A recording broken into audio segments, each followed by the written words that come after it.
सभी साथियों का स्वागत है हमारे YouTube चैनल पर। साथियों, हमने एसएससी सीजीएल के लिए जीके स्टार्ट की थी, जिसमें हमने सबसे पहले हम पढ़ रहे हैं बायोलॉजी को, यानी कि जीव विज्ञान को। जैसा कि आप लोग जानते हैं, इसमें साइंस का भी वेटेज अच्छा खासा रहता है। तो हमने पहला चैप्टर स्टार्ट किया था जिसका नाम है परिसंचरण तंत्र, और इस परिसंचरण तंत्र के अंदर हमने ब्लड के बारे में हम पढ़ रहे थे। सबसे पहले हमने जाना था परिसंचरण तंत्र क्या होता है, उसके बाद हमने ब्लड में आरबीसी को पढ़ लिया था। तो आज फ्रेंड्स हम स्टार्ट करेंगे डब्ल्यूबीसी को। नंबर तो है डब्ल्यूबीसी। देखिए, डब्ल्यूबीसी की अगर बात करें तो इसका जो पूरा नाम होता है उसे हम कहते हैं व्हाइट ब्लड सेल्स, यानी कि हम इसे हिंदी में बोल सकते हैं श्वेत रुधिर कणिकाएं, या फिर हम कह सकते हैं श्वेत रुधिर कोशिकाएं। देखिए, इसका एक दूसरा नाम होता है जिसको हम कहते हैं लीकोसाइट। क्या कहते हैं? लीकोसाइट। लीकोसाइट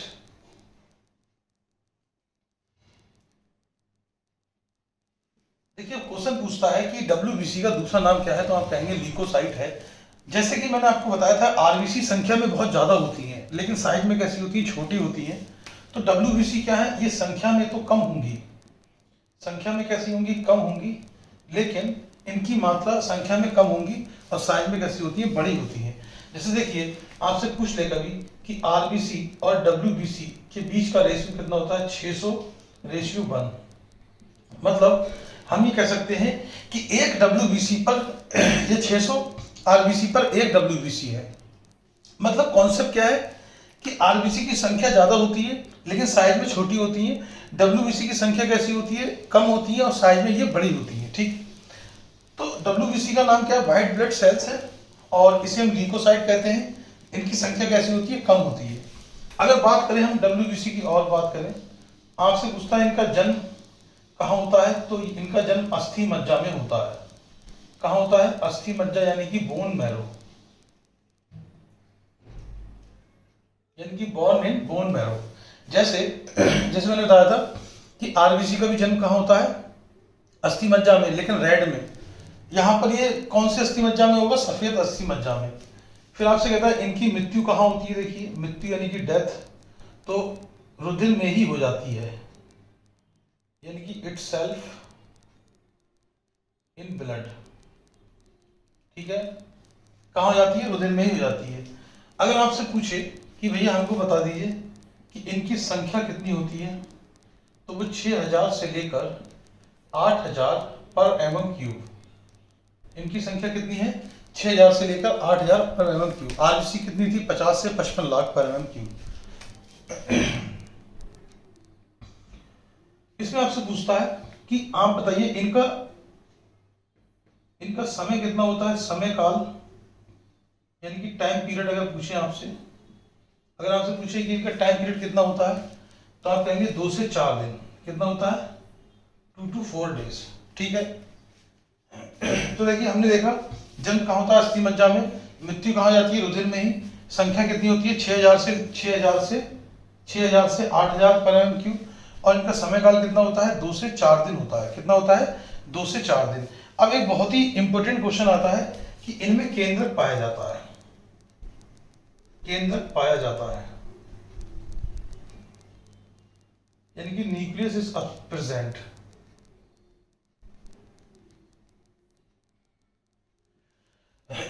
अगर आपसे ये पूछे कि केंद्रक किसमें नहीं पाया जाता है, तो वो आरबीसी के अंदर नहीं पाया जाएगा, प्लेटलेट्स के अंदर नहीं पाया जाएगा, लेकिन कहां पाया जाएगा? तो आप बोलेंगे डब्ल्यूबीसी के अंदर पाया जाता है। डब्ल्यूबीसी के बारे में हमने क्या क्या पढ़ा है कि इसको व्हाइट ब्लड सेल्स कहते हैं, और इसमें इसका दूसरा नाम क्या है? लीकोसाइट।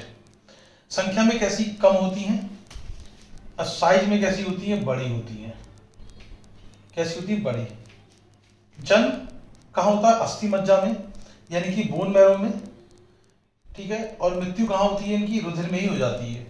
इनकी संख्या पूछे तो 6000 से लेकर 8000 पर mm³। समय काल 2 से 4 दिन, और इनमें केंद्रक पाया जाता है। अब आगे देखते हैं इसके साथ ही। अगर आगे बात करें डब्ल्यूबीसी की, तो और हम इसमें क्या कह सकते हैं देखिए इसको हम शरीर का सिपाही कहते हैं। क्या कहते हैं? शरीर का सिपाही। ये क्वेश्चन कई बार आया है। It is known as soldier of our body. क्या कहते हैं? Soldier of our body. क्योंकि ये क्या करता है, जो ये हमारे शरीर की बाहरी हानिकारक जो जीवाणु होते हैं, जीवाणु को हम कह सकते हैं कि बाहरी हानिकारक जो सूक्ष्म जीव होते हैं ना, माइक्रो ऑर्गेनिज्म, माइक्रो ऑर्गेनिज्म, मतलब हमारे शरीर की ये सुरक्षा करते हैं। WBC protect our body from outer micro organism, मतलब जो बाहर के जीवाणु विषाणु वगैरह होते हैं उनसे हमारी ये क्या करता है, WBC सुरक्षा करता है। इसलिए हम इसको शरीर का सिपाही कहते हैं, सोल्जर ऑफ आवर बॉडी। अब जैसे देखिए, अगर हमें कोई बीमारी हुई पहली बार तो WBC ये करती है, उस बीमारी के खिलाफ एंटीबॉडी बना देती है। एंटीबॉडी मतलब बॉडी गार्ड, है ना। तो दोबारा जब कोई बीमारी होगी तो जो वो एंटीबॉडी बनी है वो उससे लड़ेगी। इसलिए हम क्या कहते हैं, शरीर का सिपाही। अगर आपसे पूछे WBC का काम क्या है, कार्य क्या है, तो ये क्या करता है, ये प्रतिरक्षा प्रदान करता है। क्या करता है? प्रतिरक्षा, यानी कि इम्यूनिटी। या हम कह सकते हैं प्रतिरोधक क्षमता जो होती है हमारी, उसका विकास कौन करता है? WBC। अभी आप देखेंगे WBC का एक प्रकार होता है, ठीक है, वो क्या करता है? एंटीबॉडी बनाता है। क्या बनाता है? एंटीबॉडी बनाता है। तो हम ये कह सकते हैं कि WBC को शरीर का सिपाही कहते हैं। ये हमारे शरीर की बाहरी हानिकारक सूक्ष्म जीवों से सुरक्षा करता है और हमारे शरीर को क्या करता है? प्रतिरक्षा प्रदान करता है। क्या प्रदान करता है? तो आप कहेंगे सर प्रतिरक्षा प्रदान करता है, ठीक है। या आप कह सकते हैं प्रतिरोधक क्षमता, प्रतिरोधक क्षमता प्रदान करता है। Provide immunity to our body, ठीक है। तो यहां तक ये बहुत इंपॉर्टेंट पॉइंट है। आपसे पूछेगा WBC क्या कहते हैं? शरीर का सिपाही कहते हैं। क्यों कहते हैं? क्योंकि भाई हमारे शरीर की बाहरी सूक्ष्म जीवों से सुरक्षा करता है और हमारे शरीर को क्या करता है? प्रतिरोधक क्षमता प्रदान करता है, एंटीबॉडी बनाता है। अब WBC कुछ प्रकार हैं, उसमें किन के क्या क्या काम है वो देखेंगे, ठीक है। तो हमने आई होप सारे जो है वो कवर कर लिए हैं इसमें पॉइंट। बाकी कुछ अब हम देखेंगे WBC के प्रकार क्या होते हैं, आगे देखते हैं साथियों। WBC के प्रकार यानी कि टाइप्स ऑफ WBC। इसको देखिए हमने दो भागों में बांटा है। सबसे पहले होता है हमारा कणिकाणु। कणिकाणु, इसे कहते हैं ग्रैन्युलोसाइट, ग्रैन्युलोसाइट, और इसे कहते हैं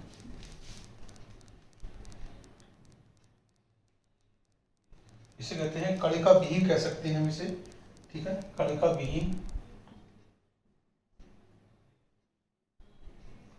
यानी कि ए ग्रैन्युलोसाइट।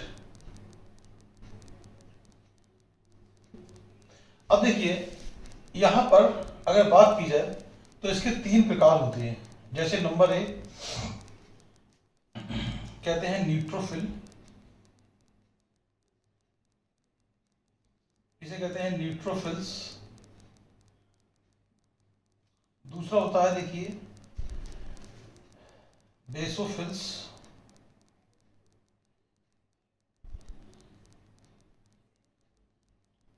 बेसोफिल्स। तीसरा होता है देखिए इसियोनोफिल्स,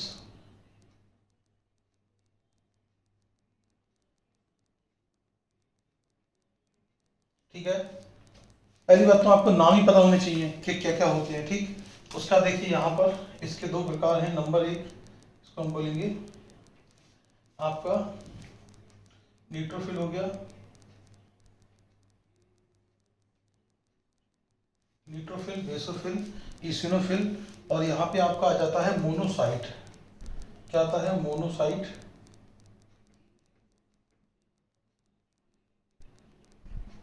और दूसरा आता है आपका लिम्फोसाइट।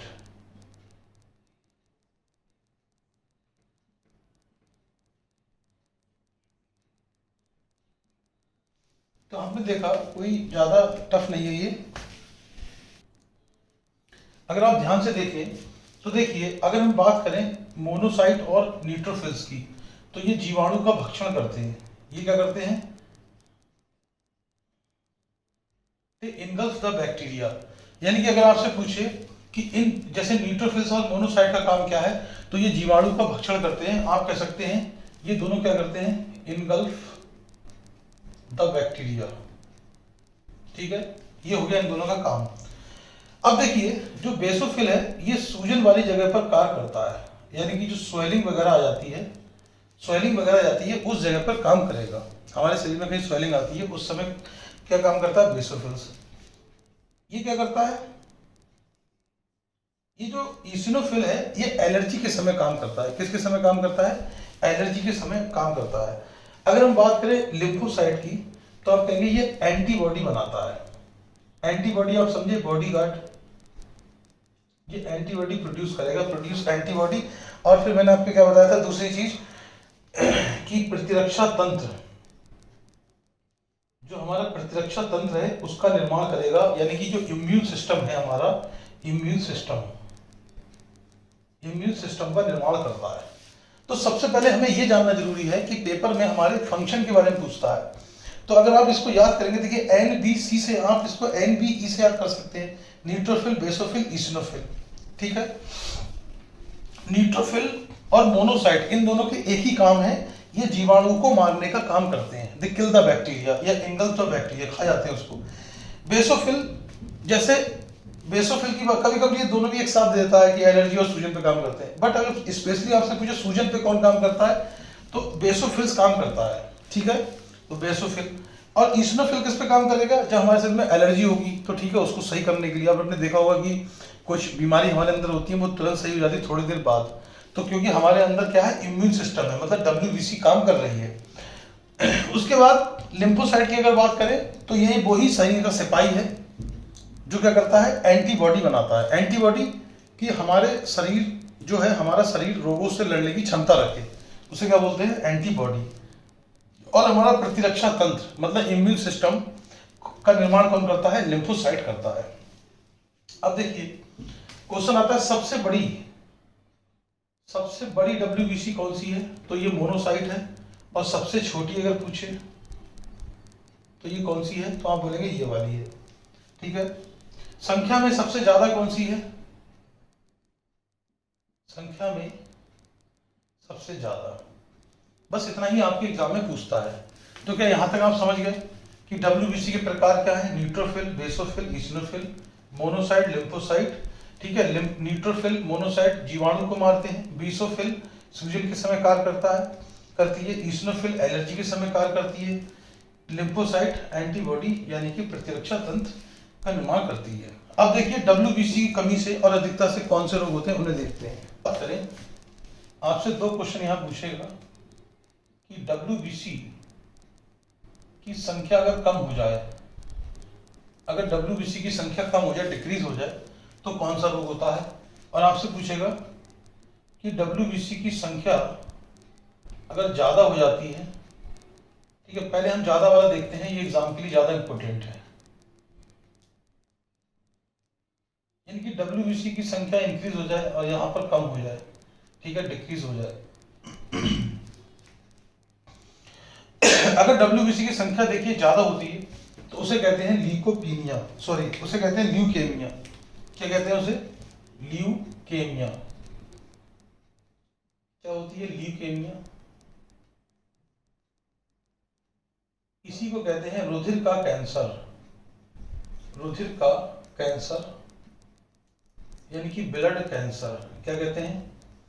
Blood cancer. यानी कि अगर WBC की संख्या ज्यादा हो रही है तो उसे हम क्या बोलते हैं? ब्लड कैंसर कहते हैं, यानी कि उसे हम कहते हैं ल्यूकेमिया। क्या कहते हैं? ल्यूकेमिया। अगर देखिए WBC की संख्या में कमी हो जाती है तो उसे हम कहते हैं ल्यूकोपीनिया। ल्यूकोपीनिया।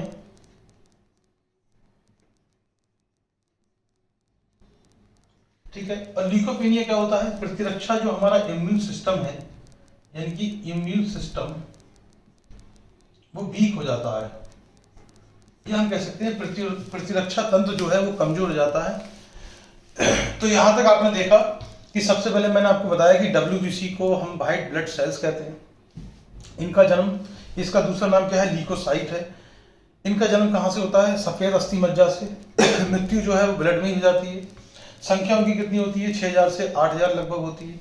इनका टाइम पीरियड कितना होता है, 2 से 4 दिन होता है, या 1 से 4 दिन कह सकते हैं आप। ठीक है, उनकी संख्या 6000 से लगभग 8000 मैंने बताई आपको। उसके बाद इनको हम शरीर का सिपाही कहते हैं, क्योंकि ये बाहरी हानिकारक सूक्ष्म जीवों से हमारे शरीर की रक्षा करता है। ठीक, उसके बाद मैंने आपको बताया कि डब्ल्यूबीसी के अंदर केंद्रक नहीं पाया जाता है, मतलब पाया जाता है, सॉरी, डब्ल्यूबीसी के अंदर केंद्रक पाया जाता है, आरबीसी और प्लेटलेट्स में नहीं पाया जाता है। फिर हमने देखा कि कौन कौन से प्रकार थे डब्ल्यूबीसी के। ठीक है, जैसे न्यूट्रोफिल था, बेसोफिल था, इशनोफिल था। उसके बाद आपका मोनोसाइट था और लिम्फोसाइट था। फिर आपसे पूछता है कौन कौन सी बीमारी से रिलेटेड है, तो डब्ल्यूबीसी की संख्या ज्यादा होने पर ल्यूकेमिया रोग हो जाता है, जिसे हम रुधिर का कैंसर कहते हैं। और डब्ल्यूबीसी की संख्या कम होने पर लीकोपीनिया हो जाता है, जिससे हमारी प्रतिरोधक क्षमता क्या हो जाती है, या प्रतिरक्षा तंत्र कमजोर हो जाता है। आगे हम देखते हैं प्लेटलेट्स के बारे में। कि अगर बात करें हम इसके बाद प्लेटलेट्स की, तो इसको हम कहते हैं, इसका नाम होता है हमारा थ्रोम्बोसाइट। थ्रोम्बोसाइट क्या होता है, थ्रोम्बोसाइट। ठीक है, अगर हम प्लेटलेट्स की बात करें तो इसका भी जन्म कहाँ होता है, इसका भी जन्म अस्थि मज्जा में होता है, लाल अस्थि मज्जा में, यानी कि रेड बोन मैरो। अगर हम बात करें इसकी मृत्यु की, डेथ, तो वो पीलिया में हो जाती है, जैसे आरबीसी की हुई थी स्प्लीन में। कहाँ हो जाती है, स्प्लीन में हो जाती है। अगर हम बात करें तो इनकी संख्या की अगर बात करें तो ये साथियों, संख्या की बात करें तो ये 1.5 लाख से लेकर 4.5 लाख पर एम क्यूब होती है। अगर हम इसकी संख्या की बात करें तो ये कितनी होती है, 1.5 लाख से लेकर 4.5 लाख। ठीक है, और अगर बात की जाए इनका आयु काल, यानी कि टाइम पीरियड, तो इनका टाइम पीरियड जो होता है वो आपका 1 सप्ताह का होता है। कितना होता है, 1 सप्ताह मतलब 7 दिन। कितना होता है, 1 सप्ताह का होता है, 7 दिन का होता है। देखिए इसमें केंद्रक अनुपस्थित होता है, केंद्रक अनुपस्थित होता है, nucleus is absent, nucleus is absent। तो यहां तक बात समझ में आई। अगर आपसे पूछे जन्म, तो अस्थि मज्जा में होता है। इसकी मृत्यु कहाँ होती है, पीलिया में होती है। संख्या में कितने होते हैं, 1.5 लाख से 4.5 लाख, और आयु कितनी होती है, 1 सप्ताह की। केंद्रक कैसा होता है इसमें, तो आप कहेंगे केंद्रक absent होता है। अब देखिए आपसे पूछेगा इसका मुख्य कार्य क्या है, तो इसका कार्य क्या है, रुधिर का थक्का बनाने, रुधिर का थक्का बनाने में सहायता करना, में सहायता करना। ये रुधिर का थक्के का मतलब क्या होता है, देखिए blood clotting, help in blood clotting. Blood clotting क्या होती है इसको हम समझेंगे अभी डिटेल में। अब देखिए प्लेटलेट्स की संख्या बढ़ने पर, और जो प्लेटलेट्स है इसकी संख्या बढ़ेगी, इसकी संख्या ज्यादा होगी, और इसकी संख्या कम भी होगी, इसकी संख्या कम भी होगी। तो इन दोनों से कौन कौन से रोग हो जाते हैं, तो अगर आपसे पूछे प्लेटलेट्स की संख्या बढ़ने पर या प्लेटलेट्स की संख्या कम होने पर कौन कौन से रोग होते हैं, कि इसका काम क्या है, रुधिर का थक्का बनाना है। अगर इसकी संख्या ज्यादा हो जाती है, पहले आप देखिए संख्या अगर कम हो गई तो रुधिर का थक्का नहीं बनेगा, तो आप बोलेंगे संख्या कम होने पर रुधिर का थक्का, या इसे स्कंदन भी कहते हैं, रुधिर का थक्का नहीं बनता। हम कह सकते हैं blood clotting, blood clotting does not occur. ये तो मतलब हुआ कि भाई अगर कमी हो जाएगी तो रुधिर का थक्का नहीं बनेगा। और अगर देखिए अगर ज्यादा आरबीसी हो जाती है तो हमारे शरीर के अंदर ही रुधिर का थक्का बन जाता है। क्या बन जाता है, शरीर के अंदर ही रुधिर का थक्का बन जाता है, जिसे हम थ्रोम्बोब्लास्टिस कहते हैं। क्या कहते हैं, थ्रोम्बोब्लास्टिस,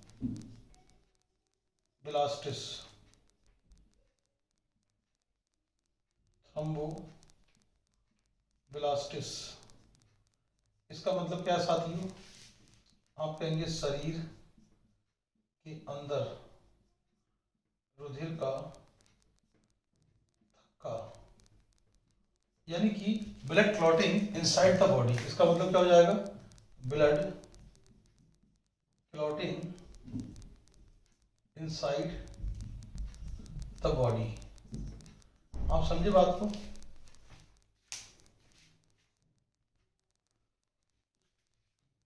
तो साथियों हमने क्या क्या पढ़ा, अगर प्लेटलेट्स की संख्या ज्यादा हो जाती है तो थ्रोम्बोब्लास्ट हो जाता है, मतलब शरीर के अंदर रुधिर का थक्का बन जाता है, blood clotting inside the body. अगर संख्या कम हो जाती है तो क्या होगा, रुधिर का थक्का नहीं बनेगा।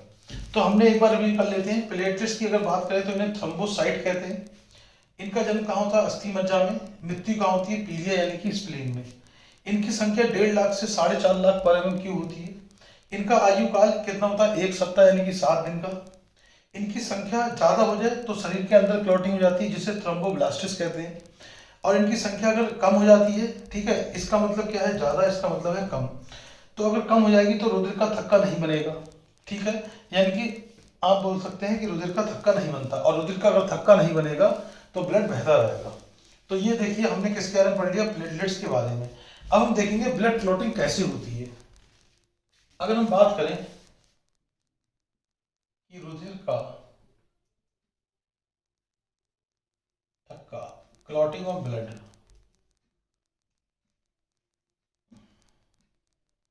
हमें क्या क्या चीज चाहिए होगी, या आप ये कह सकते हैं भाई कौन कौन से पदार्थ हैं या कौन कौन सी चीजें हैं जो ब्लड क्लॉटिंग के लिए आवश्यक है। तो आप बोलेंगे सबसे पहले, काफी फेमस क्वेश्चन है ये, विटामिन के। विटामिन के, कैल्शियम आयन। क्या है, कैल्शियम आयन, यानी कि कैल्शियम कह सकते हैं। 2 पॉजिटिव के चार्ज होंगे इसके पास, ठीक है। सेकेंडरी ग्रुप में आता है तो इलेक्ट्रॉन को त्यागेगा तो क्या करेगा, 2 पॉजिटिव चार्ज आएंगे। तीसरा होता है आपका रुधिर प्लाज्मा, क्योंकि इसके अंदर कुछ प्रोटीन होंगी, इसे बोलते हैं ब्लड प्लाज्मा। कुछ ऐसी प्रोटीन होंगी जो ब्लड का थक्का बनाने में मदद करेंगी, ठीक है। कौन कौन सी प्रोटीन होती है देखिए, जैसे प्रोथ्रोम्बिन, प्रोथ्रोम्बिन,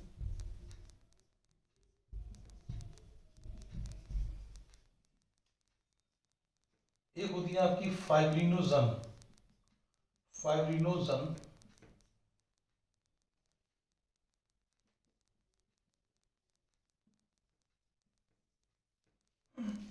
और देखिए साथियों चौथे नंबर पे हमारा, जिसको हम कहते हैं, ये हो गया हमारा विटामिन के, कैल्शियम आयन, प्लाज्मा प्रोटीन और प्लेटलेट्स, और प्लेटलेट्स।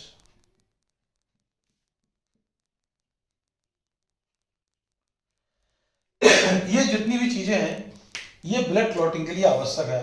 क्वेश्चन कैसे बनते हैं देखिए, सबसे पहले पूछेगा कौन सा विटामिन है जो रुधिर का थक्का बनाने के लिए सहायता करता है, विटामिन के। भाई कौन सा आयन है जो रुधिर का थक्का बनाने के लिए सहायता करता है, कैल्शियम आयन। कौन कौन सी प्रोटीन है और वो कहाँ पाई जाती हैं, तो प्रोथ्रोम्बिन और फाइब्रिनोजन है, कहाँ पाई जाएंगी, प्लाज्मा के अंदर, जो रुधिर का थक्का बनाने के लिए सहायता करेंगी। और चौथी चीज ब्लड के अंदर क्या होती है, प्लेटलेट्स। इसलिए देखिए आपको लिखवाया था कि रुधिर का एक कार्य था कि रुधिर रुधिर का थक्का बनाने में सहायता करता है। अब आपको ये चीज समझ में आएगी, ठीक है। अब ये प्रोसेस कैसे होती है उसको देख लेते हैं, ठीक। सबसे पहले क्या होता है, हमारे शरीर में कोई भी चोट लगती है, यानी कि कोई भी इंजरी हमारे शरीर में होती है, यानी कि चोट अगर लगती है तो सबसे पहले हमारी जो प्लेटलेट्स हैं, ये हम क्या पढ़ रहे हैं, रुधिर के थक्का बनाने की प्रक्रिया, ठीक है। रुधिर का थक्का कैसे बनता है, रुधिर का थक्का बनने की प्रक्रिया, process of clotting of blood. मैं लिख देता हूं यहां पर, प्रोसेस ऑफ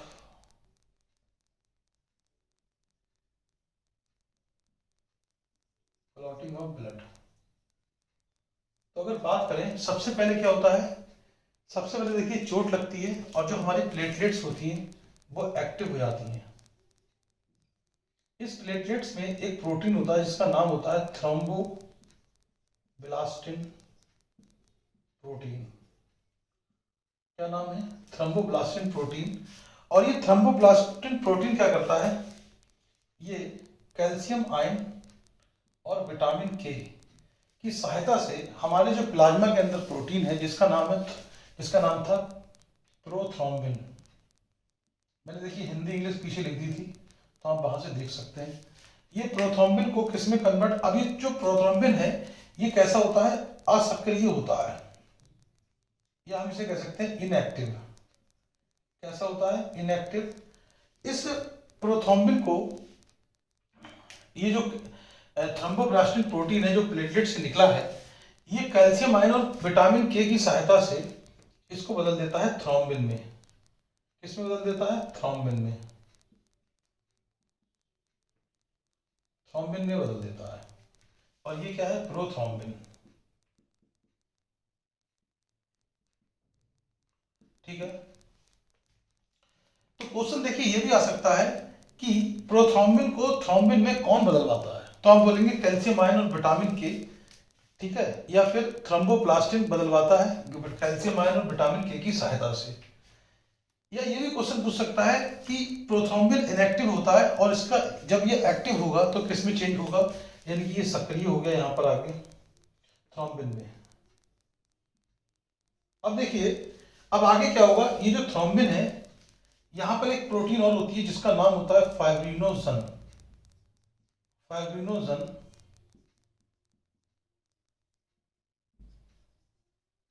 ये भी कैसी होती है? असक्रिय प्रोटीन होती है।